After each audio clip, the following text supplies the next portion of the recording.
barbed wire. Ang sa atin lang, ang pinaka-boundary natin doon, yung space na tatayo nila, doon sa northbound lane ng Commonwealth Avenue, halos sa unahan dito ng St. Peter's Church.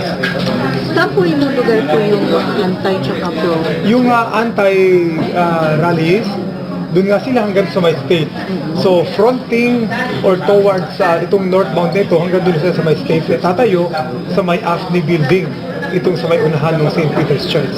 And for those who will be joining the pro administration, doon sila mag-occupy doon sa IBB Road para hindi sila magsasama-sama at hindi magkaroon ng lumang untoward incident.